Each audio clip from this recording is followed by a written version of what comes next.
शुरू करते हैं अल्लाह के बाबरकत नाम से जो बड़ा मेहरबान और नहायत रहम वाला है। तमाम तारीफ़ें मेरे अल्लाह रब्बुल इज़्ज़त के लिए हैं। खौफनाक कहानियों के मुअज़्ज़िज़ नाज़रीन को मेरी तरफ से अस्सलाम वालेकुम। उम्मीद करती हूँ आप सब लोग खैरियत से होंगे, जहाँ होंगे खुश होंगे और मेरे चैनल की खौफनाक कहानियों को बहुत पसंद भी करते होंगे। इस मुबारक महीने में आप सब लोग बहुत सी रहमतें भी समेट रहे होंगे।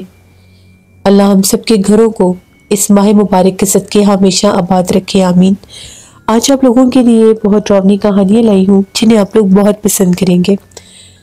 सिलसिला शुरू करते हैं आज की खौफनाक कहानियों का।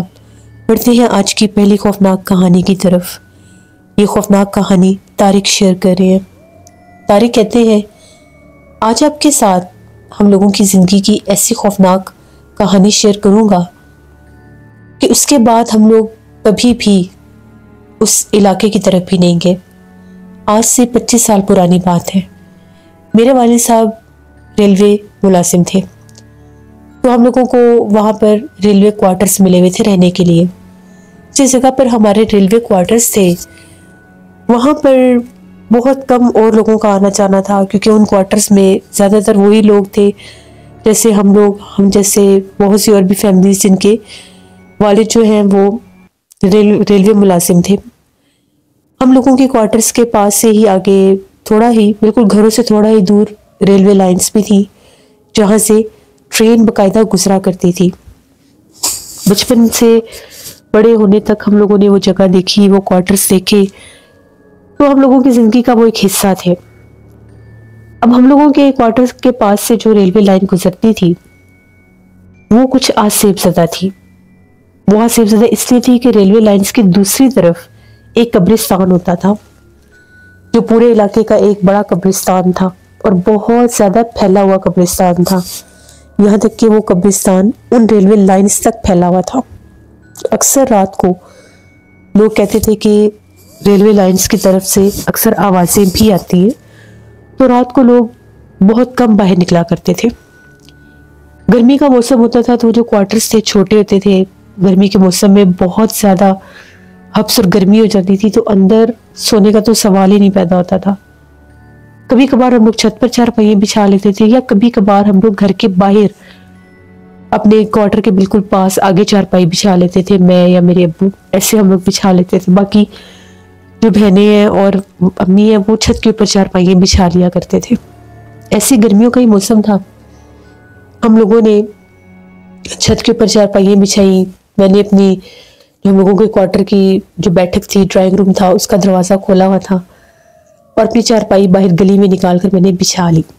बिल्कुल सन्नाटा, खामोशी, बहुत दूर दूर तक जैसे बिल्कुल खामोशी थी। हालांकि गर्मी के मौसम में इतनी जल्दी सन्नाटा और खामोशी नहीं होती, लेकिन उस कब्रिस्तान की वजह से लोगों के दिलों में थोड़ा डर था और ज़्यादातर लोग कोशिश करते थे कि अपने घरों में ही सोए। लेकिन मुझे और अब्बू को आदत थी, हम लोग अक्सर बाहर सो जाया करते थे। अब्बू भी आज नहीं थे, अब्बू दूसरे शहर गए हुए थे। और वो जो ट्रेन गुजरा करती थी वो हर रोज़ नहीं गुजरा करती थी, तकरीबन 3 दिन के बाद वहाँ से ट्रेन गुजरा करती थी। तो जब ट्रेन की बारी होती थी उस वक्त हम लोग ऊपर ही सोते थे घर में। इसी तरह से मैं सोया हुआ था, कई रात तकरीबन 1:30-2 बजे का टाइम होगा। मेरी आँख खुली तो मुझे ऐसा शोर सुनाई दे रहा था जैसे बच्चे खेल रहे हैं। मुझे बड़ा ताज्जुब हुआ, कितनी रात को बच्चे कहाँ से निकल आए हैं, क्वार्टर्स के बच्चे या मोहल्ले के बच्चे कहाँ से बाहर आ गए। इतने ज़्यादा बच्चे खेल रहे थे, शोर मचा रहे थे। मेरी नज़र पड़ी तो मैं क्या देखता हूँ, रेलवे ट्रैक्स के ऊपर बच्चे भाग रहे हैं। वो जो रेलवे लाइन थी उसके ऊपर बच्चे भाग रहे हैं, 6-7 बच्चे हैं छोटे छोटे, और वो भाग रहे हैं जैसे उन्होंने एक दूसरे को पकड़ाई खेल रहे हैं, एक दूसरे के पीछे भाग रहे हैं, कभी इधर जाते हैं कभी उधर जाते हैं। मैं बड़ा परेशान, कितने छोटे बच्चे इस टाइम कहाँ से निकले हैं। मैं उठा और मैं उनको आवाज़ देने लगा कि कौन हो तुम लोग और यहाँ पर क्यों खेल रहे हो। इतने वो भागते भागते कब्रिस्तान वाली तरफ चले गए। मैं थोड़ा सा डर गया कि बच्चे कब्रिस्तान की तरफ क्यों जा रहे हैं, क्वार्टर्स तो इस तरफ है, बच्चे सारे भाग के कब्रिस्तान की तरफ जा रहे हैं। मैं उठ के थोड़ा सा रेलवे लाइंस की तरफ गया कि जाकर देखता हूँ इन बच्चों को कि बच्चे किधर जा रहे हैं।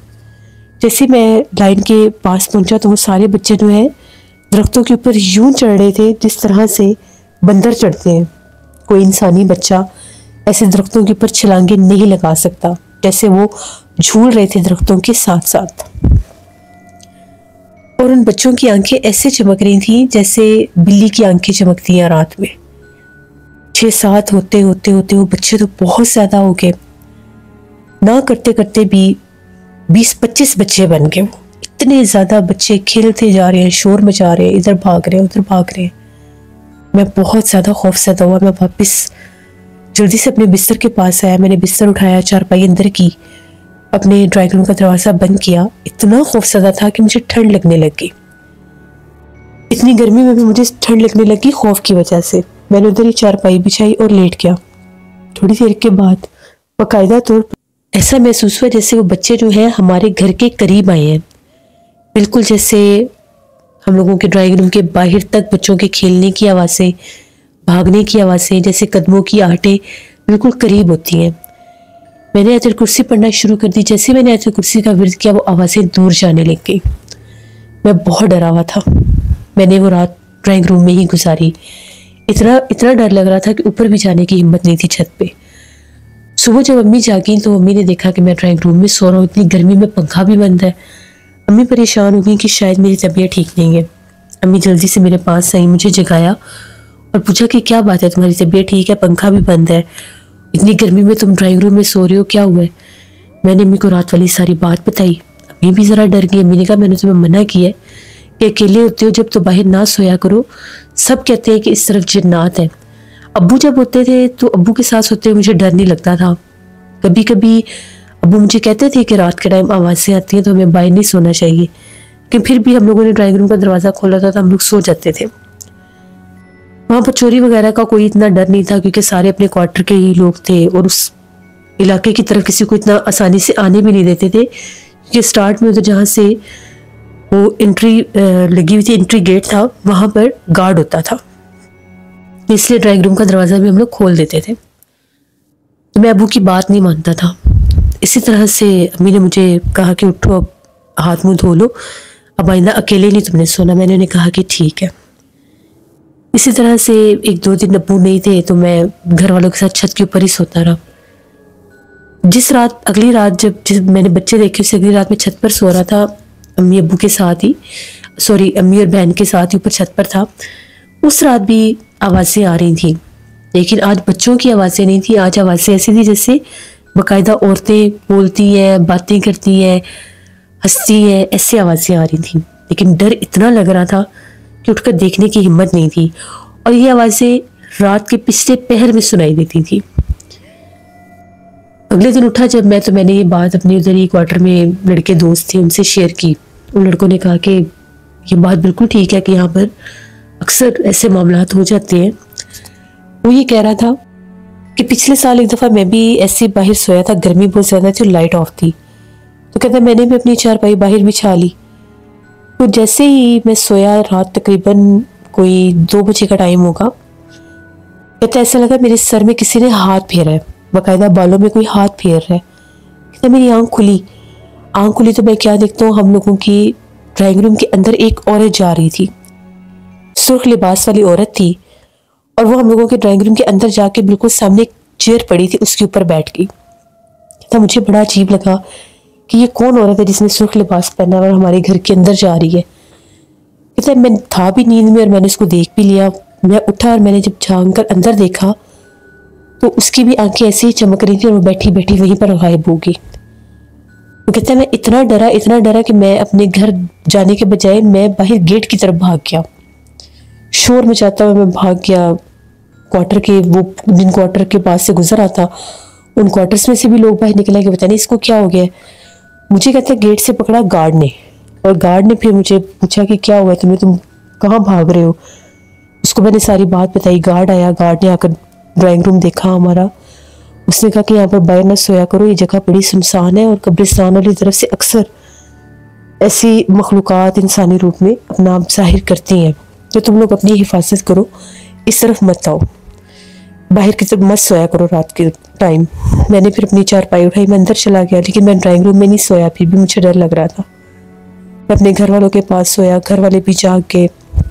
वो अलग परेशान थी कि मेरे साथ हुआ क्या है जो मैं शोर मचाता बाहर गेट की तरफ भागा हूँ।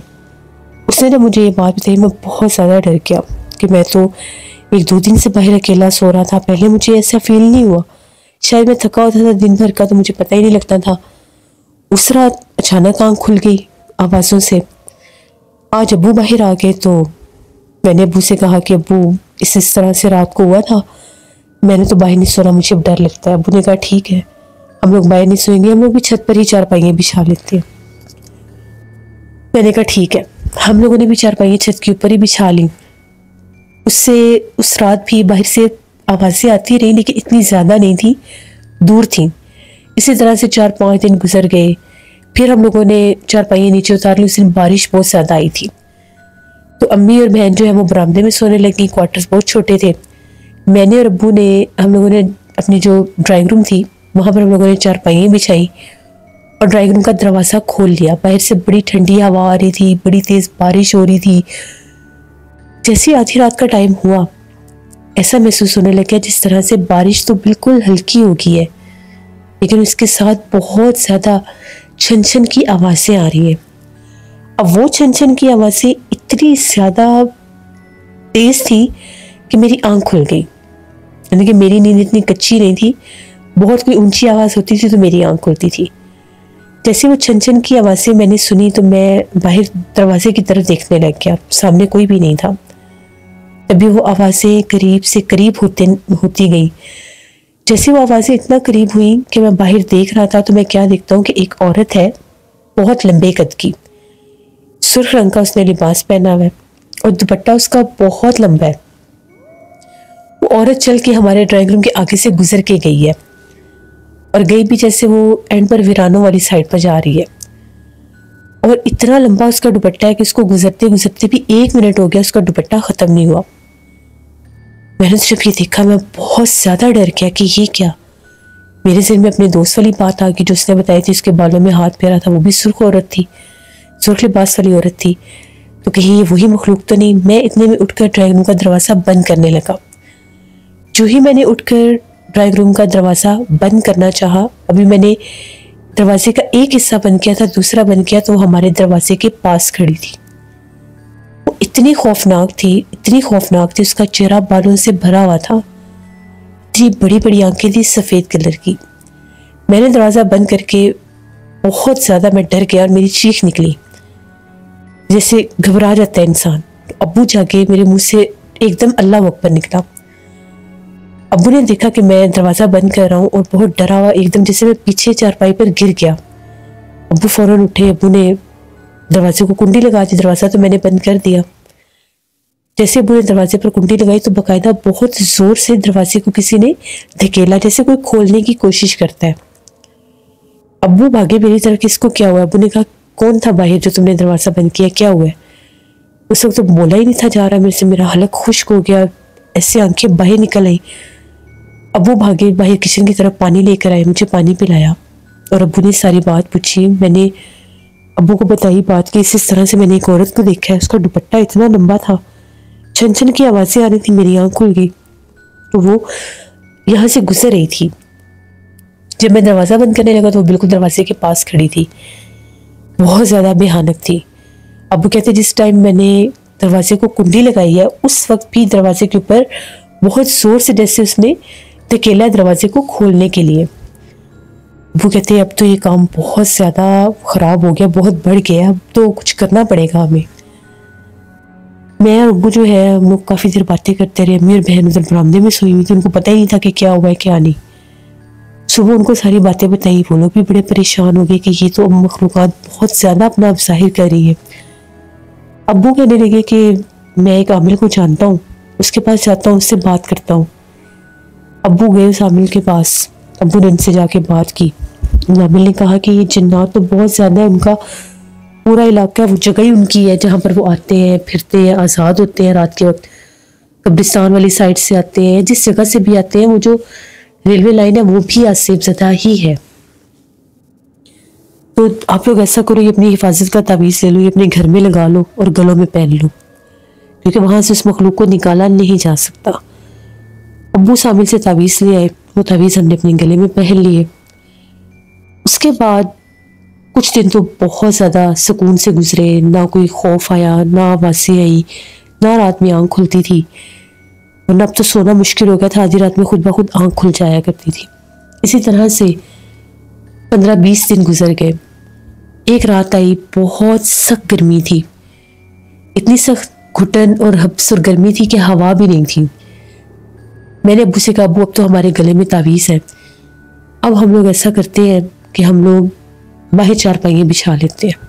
अब्बू ने कहा ठीक है, अब तो हमें कोई डरने की जरूरत नहीं, हम चारपाइयाँ बिछाते हैं। हमने बाहर चारपाइयाँ बिछाई, हम लोग बड़े सुकून से बाहर लेटे हुए थे। हम लोग सो गए। जैसे आधी रात का टाइम हुआ, हम लोगों के ऊपर तो पत्थर शुरू हो गए, जैसे कोई पत्थर मार रहा है। इतने पत्थर, तो बस इस्तग़फ़ार, ऐसे लग रहा था जैसे पत्थरों की बारिश हो रही है। जैसे मुझे पत्थर लगे, अब्बू को लगे, हम लोग उठ के बैठे। हमने देखा पत्थर मारने वाला कोई नजर नहीं आ रहा, तो पत्थर कहाँ से आ रहे हैं। हम लोगों ने जल्दी से अपने बिस्तर समेटे, ड्राइंग रूम का दरवाजा खोला, अंदर चारपाइयाँ की। जैसे अंदर चारपाइयाँ की तो क्या देखते हैं कि उसी रेलवे लाइन के ऊपर दूर एक औरत खड़ी थी काले लिबास में। वो इतने गुस्से में थी, इतने गुस्से में थी जैसे उसकी आंखों में अंगारे हैं, और एकदम वो औरत वहीं पर खड़ी खड़ी गायब हो गई। हम लोग तो बहुत डर गए। दरवाजा हम लोगों ने बंद कर दिया। अब्बू जो है अगले दिन अमील के पास गए। अब्बू ने अमील को बताया कि ये हमारे साथ हुआ है, हमारे ऊपर इस मखलूक ने हमला किया है, जबकि आज से पहले हमारे ऊपर हमला कभी नहीं हुआ। लेकिन हम दोनों बाप बेटा बाहर सोए हुए थे, हमारे ऊपर तो बाकायदा हमला हुआ है। उस आमिल ने ये कहा कि तुम लोगों के गलों में तावीज़ थे, हिफाजत के तावीज़, और जिस रास्ते में तुम लोग सोए हुए थे वो उस मखलूक की गुजरगाह है, वो वहाँ से गुजरती है। तभी तुम लोगों को पहले भी नजर आई थी। जब तुम उसके रास्ते में वो रुकावट की चीज़ गले में डालकर लेटे हुए हो तो वो तुम पर वार तो करेगी। अगर बाहर सोना है तो ये तावीज़ उतार दो, और अगर तावीज़ उतारोगे तो वो तुम्हारे करीब आने की कोशिश करेगी। बेहतर यही है कि घर के बाहर सोना छोड़ दो, वरना ये मखलूक़ात इतनी सख्त होती है कि ये नुकसान भी दे देती है। अब्बू ने कहा ठीक है। अब्बू ने आकर मुझे ये बात बताई। उसके बाद हम लोग बाहर गली में नहीं सोए, लेकिन उसके बाद हम लोगों के घर के बाहर से रात को बहुत भयानक आवाज़ें आने लगी, हमारे क्वार्टर के बाहर से। जैसे ही आधी रात का टाइम होता था, ऐसे लगता था बाकायदा कोई औरत है जैसे वहां पर आकर खड़ी होकर बाकायदा रोती है और फिर आके चली जाती है। हम लोग तो बहुत ज़्यादा डरने लगे कि ये ऐसा क्यों हो रहा है। पहले तो ऐसा नहीं था, जब से वो तावीज़ हमने गले में डाले थे तब से ये मामलात होने लगे। अम्मी ने कहा कि हो सकता है जैसे उस मखलूक का गुजर बसर बाहर से इन घरों में से भी हो, घरों के अंदर भी वो मखलूक आती हो, छतों से गुजरती हो, तो वो इस तावीज़ से तंग हो रही है। अगर हम लोगों ने यूं ही गलों में ये तावीज़ रखे तो कहीं हमें नुकसान ना दे दे। अब हम लोग क्या करें। वहाँ पर रहना भी मुश्किल था तावीज़ों के अलावा, क्योंकि वो मखलूक बहुत ज़्यादा तंग करने लगी थी। बाकी लोगों से जब हम लोगों ने इस टॉपिक पर बात की और भी वहाँ पर क्वार्टर से, उन लोगों ने कहा कि नहीं, हमारे साथ तो ऐसा कोई मसला नहीं है, हम लोग तो ना बाहर सोते हैं और ना ही हमें कभी घरों में ये चीज़ नजर आई है। मैंने और अब्बू ने गले से तावीज़ उतार दिया और हम लोग अपने क्वार्टर के सहन में सोए हुए थे। अम्मी और मेरी बहन जो है वो लोग छत पर चारपाइयाँ बिछा के सोए हुए थे। जैसे ही आधी रात का टाइम हुआ तो हम लोगों के गेट के ऊपर बहुत जोर जोर से दस्तक होने लग गई। इतनी जोर जोर से कोई दरवाज़ा खटखटा रहा था जैसे दरवाज़ा तोड़ देगा। अब्बू फौरन से भागे गेट की तरफ। अब्बू ने पूछा कौन है बाहर। एक बार पूछा, 2 बार पूछा, कोई भी नहीं जवाब आया। अब्बू ने दरवाज़ा नहीं खोला। इतनी जोर से अब किसी ने दरवाज़ा खटखटाया कि अम्मी और बहन भी जाग गई। उन लोगों ने जब ऊपर से देखा, उन लोगों ने शोर मचा दिया, चीखें मारने लगे कि दरवाज़ा ना खोलना। वो ऊपर से नीचे भागी। जैसे वो नीचे भागी तो ऐसा लगा जैसे मेरी बहन को किसी ने सीढ़ियों से धक्का दिया। वो आखिरी 3 सीढ़ियों से नीचे गिरी। जो ही वो गिरी तो अम्मी ने उसे उठाया तो अम्मी कहती है पीछे सीढ़ियों में एक औरत खड़ी थी आखिरी सीढ़ी पर। उसने धक्का इधर नीचे वाली सीढ़ी से दिया उसको, और थी वो आखिरी सीढ़ी पर। हम लोग तो डर के कि ये क्या माजरा हो गया है, बाहर दरवाजे पर भी दस्तक और ऐसे सीढ़ियों में भी। अम्मी ने कहा कि जिस टाइम दरवाज़ा बहुत जोर से कोई खटखटा रहा था तो हम लोगों ने जैसे ही झांक कर ऊपर से देखा, वो इतनी खौफनाक औरत थी। उसके ऐसे लग रहा था जैसे अजीबो गरीब उसका हुलिया था। इतना अजीब सा जिस्म ऐसे, और अजीबो गरीब उल्टे पाँव, मुड़े हुए हाथ, सर भी ऐसे छोटा सा लग रहा था। तो हम लोगों ने जब ऊपर से झांक कर देखा तो उसने बकायदा ऊपर भी देखा, उसकी आंखें चमक रही थी उस मखलूक की। शुक्र है तुम लोगों ने दरवाज़ा नहीं खोल दिया। और उसी टाइम उस मखलूक ने मेरी बहन पर भी हमला किया। उसके पाँव में मोच भी आ गई। हम लोग बहुत ज़्यादा डर गए कि ये पता नहीं क्या हमारे साथ हो रहा है। अब्बू अब बहुत ज़्यादा घबरा गए कि अब क्या करें, ये तो हमें क्वार्टर में नहीं रहने देगी। आज उसने इस तरह से हमला किया है, सीढ़ियों में नजर आई है, कल को कहीं को नुकसान ना दे दे। अब्बू ने बात की अपने महकमे वालों से, उनसे कहा कि हमने वो क्वार्टर छोड़ना है, हम उस क्वार्टर में नहीं रह सकते। वहाँ पर कोई खाली क्वार्टर था नहीं, एक क्वार्टर था और वो क्वार्टर मशहूर था कि उसमें पहले से ही जिन्नात है। वहाँ से भी एक फैमिली भागी थी, उनके साथ भी कुछ ऐसे मामलात थे। उनके घर में तो बाकायदा एक मर्द नजर आता था जो उनके सामने उनके कमरों में शाम के वक्त बैठा होता था, बच्चों को नजर आता था, ख़वातीन को नजर आता था। इतना भयानक था। वो लोग भी बहुत ज़्यादा बीमार रहने लग गए। फिर खौफज़दा होकर वो लोग ये क्वार्टर्स छोड़कर चले गए। उसका उन लोगों ने कहा तो अब्बू ने कहा कि नहीं, वो तो पहले ही बहुत ज़्यादा आसिफ ज़दा है, वो मशहूर है कि वहाँ पर जिन्नात का बसेरा है। अम्मी ने कहा कि हम लोग ये क्वार्टर छोड़ देते हैं और हम लोग रेंट पर किसी जगह पर चले जाते हैं, क्योंकि ज़िंदगी से बढ़कर तो कुछ भी नहीं है। अब्बू ने बात की तो वहाँ से उनको परमिशन मिल गई कि हम लोग रेंट पर रह सकते हैं। तो सरकारी क्वार्टर से रेलवे के, तो वहाँ पर कोई नहीं, हम लोगों को रेंट नहीं पे करना पड़ता था। अब्बू ने कोई घर ढूंढना शुरू कर दिया। अब घर इतनी आसानी से तो मिल नहीं सकता था। घर ढूंढते ढूंढते भी 15-20 दिन तो लग गए, महीना ही कर ले। वो जो एक महीना था, उन दिनों में हमारे घर में बहुत अजीबोगरीब वाक़यात होने लगे। जैसे ही रात होती थी 12 बजे के बाद, उस घर में, उस क्वार्टर में रात गुजारना बहुत मुश्किल हो जाता था। घर के बाहर से भी आवाज़ें आती थी बच्चों की, जैसे हमारे दरवाजे के आगे बच्चे खेल रहे हैं। ऊपर से देखते थे तो कुछ भी नहीं होता था। कभी औरतों के बोलने की आवाज़ें आती थी। और घर के अंदर भी बाकायदा तौर पर एक औरत नजर आने लग गई। घर के अंदर जो औरत नजर आती थी वो काले लिबास में होती थी। और अक्सर हम लोगों के शहर में एक नलका लगा हुआ था पानी वाला, उस पानी वाले नलके के पास खड़ी नजर आती थी। वो नलका जो था उसमें से बाकायदा पानी आता था, बिल्कुल ठीक नलका था। जब से वो मखलूक वहाँ पर नजर आई, इसमें से पानी आना बंद हो गया। हम लोगों ने प्लम्बर भी बुलवाए, चेक करवाया, पानी का नामो निशान नहीं रहा। इतना सख्त उस मखलूक का बसेरा था कि उसकी वजह से उस नलके का पानी भी सूख गया। अब घर में मेरी बहन जो थी वो बहुत ज़्यादा डरने लग गई। वो कहती थी जब भी मेरी आँख खुलती है तो मुझे वो औरत नजर आती है, कभी बाहर सहन में खड़ी नजर आती है, कभी बाकायदा ऐसा लगता है एक कमरे से निकलकर किचन में जा रही है, किचन से निकलकर ड्राइंग रूम की तरफ जा रही है। नजर ज़रूर आती है, अम्मी को भी नजर आती थी। अब रात के वक्त वॉशरूम में जाने, अब आँख खुल जाती है, इंसान की जाना पड़ जाता है। तो मेरी भी एक रात को आँख खुली, 2:30 बजे का टाइम था।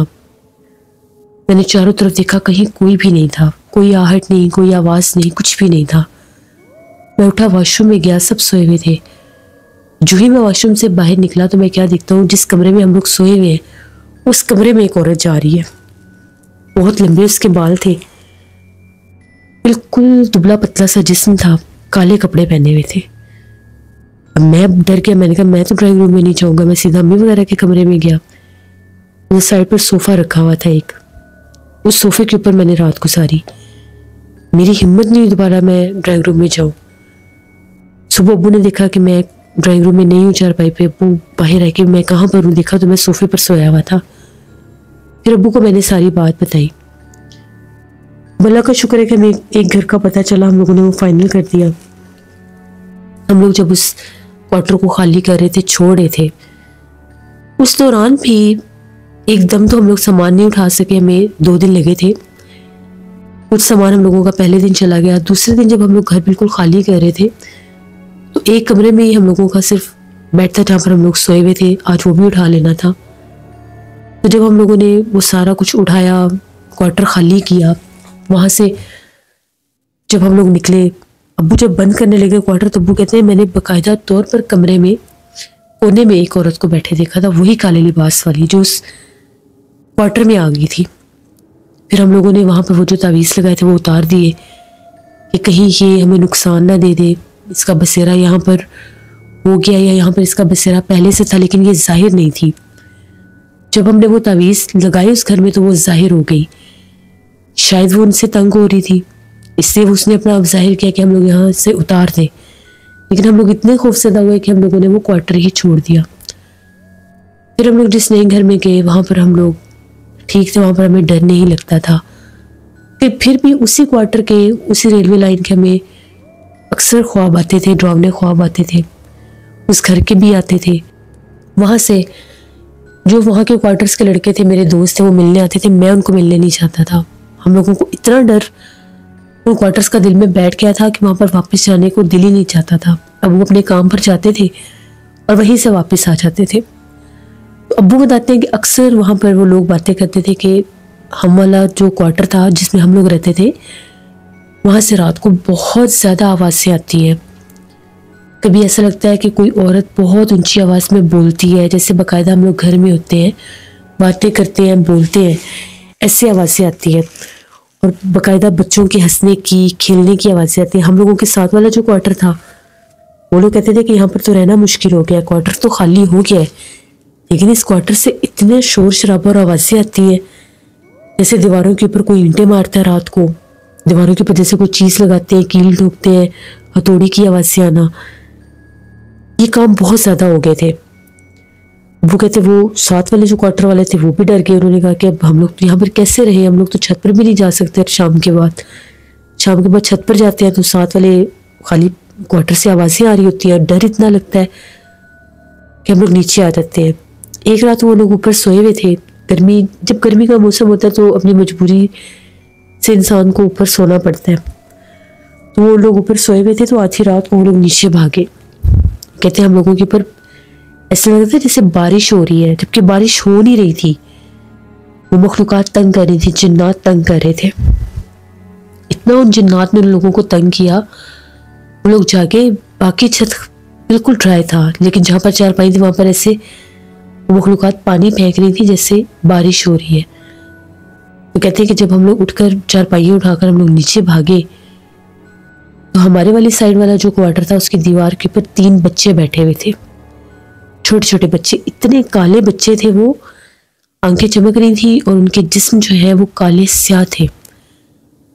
फिर वो क्वार्टर भी खाली हो गया, उन लोगों ने भी छोड़ दिया। अब उस एक क्वार्टर के आसेपास होने की वजह से वो अगला क्वार्टर भी खाली हो गया। उससे अगले घर वाले जो है वो कहते थे कि ये क्वार्टर बेशक खाली हो गया है, लेकिन इधर से आवाज़ें नहीं आती। जितनी भी खौफनाक आवाज़ें हैं, हंसने की, रोने की, बच्चों के खेलने की, वो सारी आवाज़ें उसी क्वार्टर से आती थी जहाँ पर हम लोग रह कर आए थे। हमें नहीं पता कि हमारे से वहाँ पर ऐसा क्या हुआ, वो मखलूकात क्यों इतनी वहाँ पर उन्होंने अपना बसेरा कर लिया। शायद वो तावीज़ात जब हमने उतारे तो वहाँ पर जितनी भी जिन्नात का बसेरा था वो सब ज़ाहिर हो गए। अब वो कहते हैं कि वहाँ पर जो तीसरे नंबर वाले क्वार्टर वाले थे, कहते हैं कि एक रात की बात है, बड़ी मूसलाधार बारिश हो रही थी। तो वो जो अंकल थे वो वापस आए अपने काम से। तो कहते हैं जब मैं अपने क्वार्टर पर पहुंचा तो मैं घर जाने लगा तो मेरी नज़र पड़ी, मैं क्या देखता हूँ, एक औरत सुर्ख लिबास पहना हुआ था, बहुत डरावना चेहरा था, हम लोगों के क्वार्टर के आगे से झाड़ू लगा रही थी। इतनी तेज शदीद तूफानी बारिश में उस क्वार्टर के आगे जहाँ पर हम लोग रहते थे, जहाँ पर हम लोग बाकायदा चारपाइयाँ बिछाकर सोते थे। वो बातें सुनने के बाद तो और भी डर लगने लग गया। फिर हम लोग कभी भी उन रेलवे क्वार्टर्स की तरफ नहीं गए। ये हमारी एक कहानी थी जिसको आज भी जब हम लोग रिमाइंड करते हैं, याद करते हैं, दोहराते हैं या आपस में बैठकर बातें करते हैं तो बहुत डर लगता है। मेरी बहन कहती है कि जब वो सीढ़ियों से गिरी थी तो बाकायदा उसको कमर के ऊपर किसी ने बहुत जोर से, जैसे धक्का देने के लिए हाथ मारते हैं वैसे लगा था। और अम्मी ने तो बाकायदा सीढ़ियों में खड़ी वो मखलूक देखी थी। शुक्र है हम लोगों ने वो क्वार्टर छोड़ दिए, कोई जानी नुकसान नहीं हुआ। नहीं तो जिस हद तक वो मखलूक वहां पर अपना जाहिर कर रही थी, अगर कोई एक अकेला उस घर में होता, कोई रहता, तो शायद वो जानी नुकसान भी दे देती। तो ये हमारी एक कहानी थी। बहुत शुक्रिया तारिक आपका। इससे ये बात ठीक है, जिस जगह पर जिन्नात होते हैं जो उनकी गुजरगाह होती है, उनका रास्ता होता है, अगर उसमें सोए वो तब भी तंग करते हैं। और अगर उनके गुजरगाह वाले रास्ते में कोई आयत कुरान पाक की या कोई तावीज़ लगाए जिन्नात से बचाव का, तो फिर वो दुश्मन बनते हैं, वो तंग करते हैं, वो अपना आप जाहिर भी करते हैं कि जितनी जल्दी हो उनके रास्ते से वो चीज़ें हटा ली जाए।